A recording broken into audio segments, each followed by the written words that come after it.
Home ज्ञानतिमिरान्धस्य ज्ञानञ्जनशलाकया चक्षुरुन्मिलितं येन तस्मै श्रीगुरुवे नमः। श्रीचैतन्यमनोभीष्टं स्थापितं येन भूतले स्वयं रूपः कदा मह्यं ददाति स्वपदान्तिकं। वन्देऽहं श्रीगुरौ श्रीयुतापदकमलं श्रीगुरून् वैष्णवांश्च श्रीरूपं साग्रजातं सहगणरघुनाथान्वितं तं सजीवं साद्वैतं सावधूतं परिजनसहितं कृष्णचैतन्यदेवं श्रीराधाकृष्णपादान् सहगणललिता श्रीविशाखान्वितांश्च।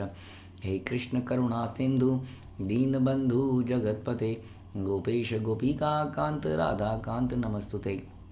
तप्त कांचन गौरांगी राधे वृंदावनेश्वरी वृषभानुसुते देवी प्रणमामि हरिप्रिये। वाञ्छाकल्पतरुभ्यश्च कृपा सिन्धुभ्यैव च पतितानां पावनेभ्यो वैष्णवेभ्यो नमो नमः।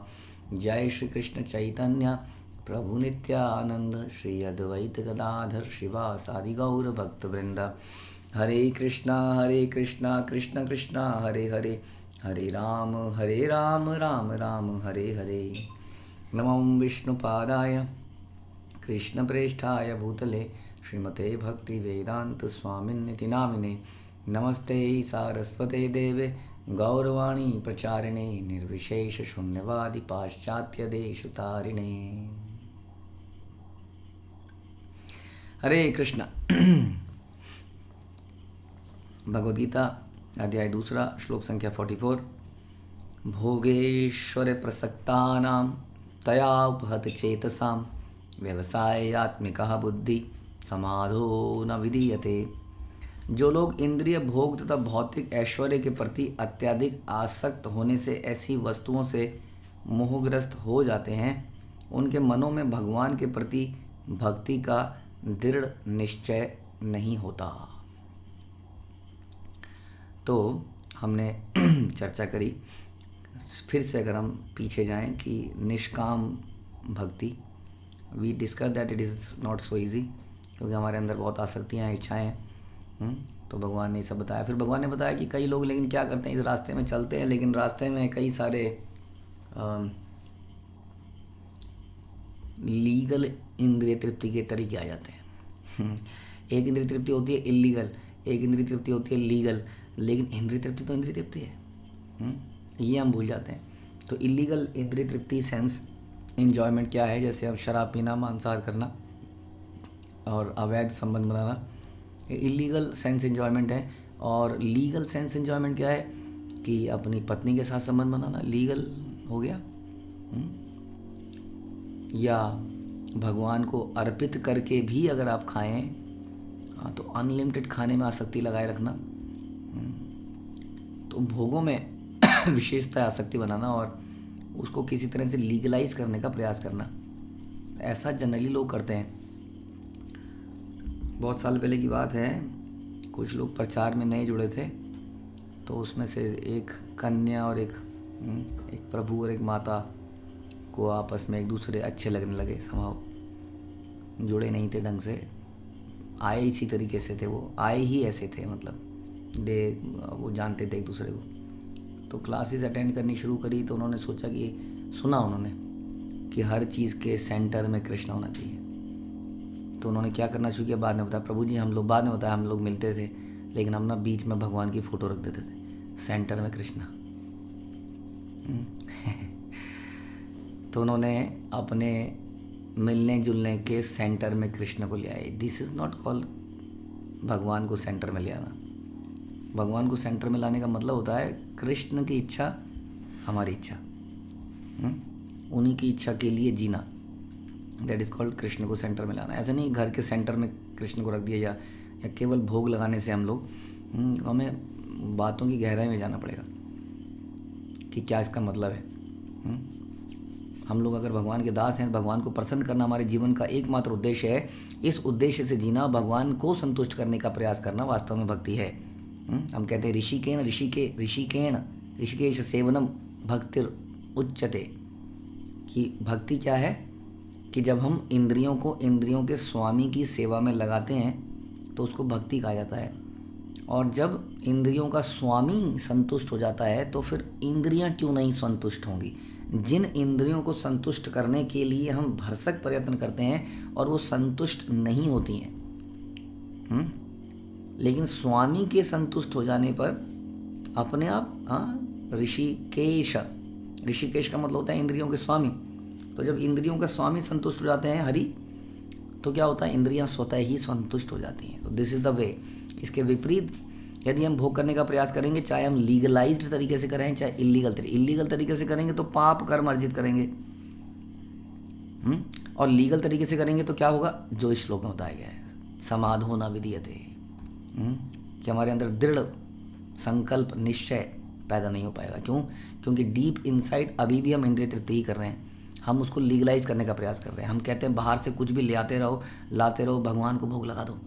तो प्रारंभिक अवस्थाओं में ये उचित है, नो प्रॉब्लम, ये सही है। क्योंकि बाहर बोलते हैं सर्व कामों मोक्ष कामों उदार तीव्रेण भक्ति योगेन यजेत पुरुषम परम, यानी कि आपके पास मोक्ष की कामना है, कोई कामना नहीं, अकाम है, सर्व काम है, तो मेरे पास आओ, दैट इज़ ओके।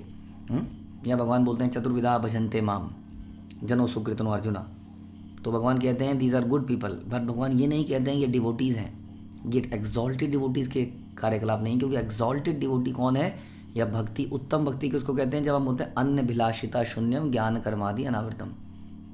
ऐसा भी भगवान नहीं बोला है, माना भगवान ने बोला है सर्व काम अकाम मोक्ष काम, लेकिन उत्तम भक्ति क्या है, भगवान यही बोलते हैं कि अन्य अभिलाषिता शून्यम, जब हमारी बाकी सारी अभिलाषिताएं शून्य हो जाए। या भगवान कहते हैं कि न धनम न जन्म न सुंदरिम कविताम व जगदीश काम है, कि ना तो जन्म यानी कि ना तो फॉलोवर चाहिए, ना बहुत सारा पैसा चाहिए, ना सुंदर स्त्री चाहिए, ना वटेवर, कुछ भी नहीं चाहिए। अहेतु की भक्ति चाहिए जिसमें कोई पर्पज़ ना हो। तो पर्पज़ क्या है, आपको संतुष्ट करना ही मेरा एकमात्र पर्पज़। इसको उत्तम भक्ति कहते हैं, भक्तिरुत्तमा। समझ में आ रहा है? तो इसका मतलब दोनों प्रिंसिपल को हमें समझना पड़ेगा। वाइल शास्त्रों में वेद भी बताए गए हैं, पुराण भी बताए गए हैं, जैसे कि हमने पिछले लेक्चर में सुना कि इन वेदों में कई सारी प्रेस्क्राइब्ड ड्यूटीज़ बताई गई हैं। यदि आप उन ड्यूटीज़ को करेंगे तो आपका घर धन से भरा रहेगा, सुख समृद्धि आएगी, ये सब होगा। लेकिन इसका एक बात ये भी समझना पड़ेगा कि भगवान ने बोला है ये दुखालय अशाश्वतम। तो भगवान ने इस संसार को बनाया है, वो जानते हैं कि संसार में कहाँ पर लूप होल है, कहाँ पर क्या समस्या है, कहाँ पर मौसम बिगड़ेगा, कहाँ पर क्या होगा। He knows the best, is all knower, is all knowledgeable person. एकमात्र संसार में अगर टोटल नॉलेज रखने वाला कोई व्यक्ति है तो भगवान है। और वो टोटल नॉलेज रखने वाला व्यक्ति कह रहा है कि ये संसार दुखालय है, how we can make him wrong. हम भगवान को चैलेंज नहीं कर सकते, हमें समझना पड़ेगा। इफ़ ही सेइंग दैट कि ये संसार दुख का घर है, तो ये दुख का घर है, हमें इसको मान लेना चाहिए, इसी में बुद्धिमत्ता है। हम भगवान को चैलेंज करने का प्रयास करते हैं कि हम भोग कर दिखाएंगे, हम आपको दिखाएंगे कि संसार इतना बुरा भी नहीं है, कुछ तो मज़ा है यहाँ पर, है ना। So we think like that कि यहाँ पर हम आनंद ले सकते हैं, हे भगवान इतना भी बुरा नहीं है। But at some point of time in our life, जब हमारे जीवन में दुखों का पहाड़ टूटता है, देन वी रियलाइज नहीं बहुत समस्या है, जीवन बेकार है, उठा ले भगवान। सो किसी भी तरीके से हम जो चीटर्स के राजा है उसको चीट नहीं कर सकते। क्यों नहीं चीट कर सकते? क्योंकि वो सब जानते हैं, हमारे सारे पत्ते हमारी तरफ है ना, ताश के पत्ते हमारी तरफ भी हैं, तो भी उनको सब पता है कि इन पत्तों में क्या क्या है। He knows everything. हम उनको चीट नहीं कर सकते। किसी भी वैदिक अनुष्ठान करने से भी हम भगवान को चीट नहीं कर सकते। यानी कि ऐसा नहीं हो सकता कि आप वैदिक अनुष्ठान करे जाओ और अपने जीवन के दुख मिटाए जाओ, महामृत्युंजय कर लो, ये कर लो, वो कर लो, तो ये भी कष्ट मिटा दो, वो भी कष्ट मिटा दो, तो ये क्या है, तो चीटिंग हो गई। मैंने कर्म करे, उसका फल ना भोग कर मैंने कुछ चीटिंग करके इधर उधर कर दिया, क्या ये पॉसिबल है? क्या हम भगवान को चीट कर सकते हैं?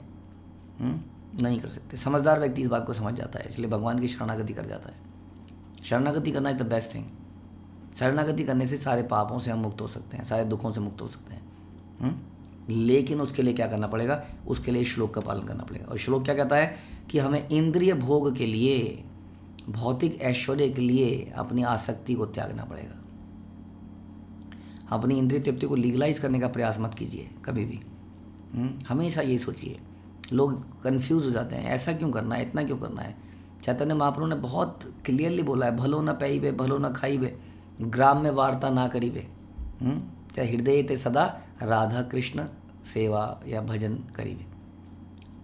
हृदय से राधा कृष्ण का भजन करो, ग्राम में कथा यानी कि प्रजल्पा मत करो, बहुत बढ़िया खाने का प्रयास मत करो, बहुत बढ़िया पहनने का प्रयास मत करो। वेरी क्लियर कट इंस्ट्रक्शन चैतन्य चरिता में। ये समझना पड़ेगा हमें, उसी के ऊपर ये श्लोक है। भोगेश्वरम प्रसक्तानाम, the people who are very much attached to sense gratification, उनके अंदर भगवान की भक्ति को प्राप्त करने के लिए दृढ़ संकल्प नहीं बनेगा। तो दृढ़ संकल्प नहीं बनेगा अगर, तो क्या होगा? इस संसार में बार बार आएगा। इस संसार में बार बार आएगा तो क्या होगा? दुखालय शाश्वत, बार बार दुखों के सागर में डूबता रहेगा। वो कितना भी प्रयास कर ले, कितना भी बड़ा अमीर हो, कितना भी बड़ा स्वस्थ हो, उसके जीवन में भी दुख आ जाते हैं। तो यही है समझने की बात। ऐसा बोला जाता है कि उत्साहात निश्चया धैर्या तत्त कर्म परवर्तनात्। तो भक्ति को बढ़ाने के लिए क्या करना पड़ता है? निश्चय करना पड़ता है। उत्साहात निश्चया धैर्यात्, we have to be determined. क्योंकि इतना आसान रास्ता नहीं है, ये रास्ता बड़ा ही उल्टा है। देखा जाए तो सांसारिक रास्ते से उल्टा रास्ता है, इसलिए one has to be very much determined. लेकिन वो डिटर्मिनेशन समाप्त हो जाती है यदि हम दृढ़ संकल्प नहीं रह पाते हैं, यदि हम नियमों पर अपने आप को कायम नहीं रख पाते हैं, यदि हम चलता है एटीट्यूड बना लेते हैं, या हम अपने भोगों को लीगलाइज करने का प्रयास करते हैं। जैसे वो लड़का लड़की ने बोला कि हम कृष्ण को बीच में ले आए। ऐसे काम नहीं चलेगा। हमें भगवान को चीट नहीं कर सकते इस प्रकार से। ये हमने समझने का प्रयास किया। वी हैव टू अंडरस्टैंड कि हमें इन विषयों से दूर जाना है, क्योंकि ये विषय बड़े खतरनाक हैं। हाँ, इंद्रियानी प्रमाथीनी हरंती प्रसभम मना। ये इंद्रियां इतनी शक्तिशाली हैं, मन इतना शक्तिशाली है कि हमें खींच के ले जाता है। Very powerful. कोई व्यक्ति इनको कंट्रोल नहीं कर सकता। लेकिन यदि कोई व्यक्ति अपने जीवन में गुरु परंपरा द्वारा दिए गए नियमों पर दृढ़ संकल्प बना ले कि मुझे नियम पालन करना है, मुझे एकादशी का व्रत बढ़िया तरीके से रखना है, मुझे लीगलाइज नहीं करना है। अच्छा, पनीर का पकौड़ा तो बन सकता है ना, पनीर तो दूध का है, उसमें कुट्टू का लेप लगा लेंगे, उसके ऊपर प्रभु जी हरी चटनी में तो अन्न नहीं है तो हरी चटनी डाल लेंगे, और लाल चटनी भी बनाने में क्या, टमाटर में क्या प्रॉब्लम है, टमाटर ही बन सकता, अन्न तो नहीं खा रहे ना, तो नो प्रॉब्लम। ऐसे करते करते करते करते करते करते करते आपने 50 आइटम बना ली, तो वो जो व्रत का दिन था वो फीस्टिंग डे बन गया। वैसे हम कहते हैं कि इस संस्था में हम लोग फीस्टिंग करते हैं, बट समझना भी पड़ेगा कई बार कि what is the purpose. Feasting करी जा सकती है, बट मुख्य पर्पस समझना पड़ेगा आपको क्या है। जैसे मैंने बताया कि प्रारंभिक अवस्थाओं में जो व्यक्ति सांसारिक चीज़ों से आ रहा है, उसके लिए ये चीज़ें उचित हैं कि वो धीरे धीरे अपने आप को सीरियस करे। हाँ, धीरे धीरे वो अपने आप को सीरियस करे नियमों का पालन करने में, तो उसके लिए उचित है। लेकिन जो व्यक्ति एडवांस स्टेज में जाना चाहता है अब, वो ऐसे लूप होल नहीं निकाल सकता, वो ऐसे लीगलाइज नहीं कर सकता चीज़ों की कि हम भोग लगा लेंगे, ठग्गू हलवाई के समोसे लाएंगे बढ़िया बढ़िया, वो उसके काले काले गमछे से बने हुए, ऐसे नाक पूछे हुए, पसीने पूछे हुए, और उसको भगवान के आगे अर्पित करे। भगवान, हमारी तो जीभ बिल्कुल लप लप लप लप सांप की तरह करती है, आप कृपया इस पर जरा दृष्टि डाल लीजिए, फिर हम खा लेंगे इसको। This is not the way. अगर आप शास्त्रों के हिसाब से जाएं तो शास्त्र तो क्लियरली बताते हैं, भक्ति रसामृत सिंधु क्लियरली कहती है कि नॉन डिवोटी का बनाया हुआ भी भगवान को नहीं लगाया जाता, अपराध है।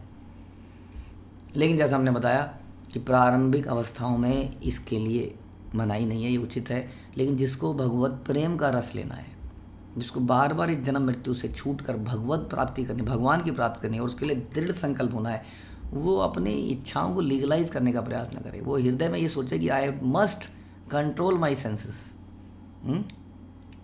क्यों? क्योंकि कंट्रोल्ड वस्तु को ही कहीं पर लगाया जा सकता है। जैसे हम कई बार बताते हैं, कार को आप चला रहे हैं, कार का स्टीयरिंग यदि आपके कंट्रोल से बाहर जाता है तो कार कहीं भी जाएगी। स्टीयरिंग को जब हम कंट्रोल करते हैं अपने हाथों से, तो उसको हम अपने हिसाब से लेफ़्ट राइट कर सकते हैं, राइट। तो इसी प्रकार से इन इंद्रियों को कंट्रोल करने की आवश्यकता है। नहीं तो फिर से सुनिए कि भोगेश्वरम, जिसकी आसक्ति इन भोगों के प्रति है, विषयों के प्रति है, उसके हृदय में, उसके मन में कभी भी भगवान को प्राप्त करने का दृढ़ संकल्प नहीं। और बिना दृढ़ संकल्प के भगवान को नहीं प्राप्त किया जा सकता। भगवान Krishna is not so cheap.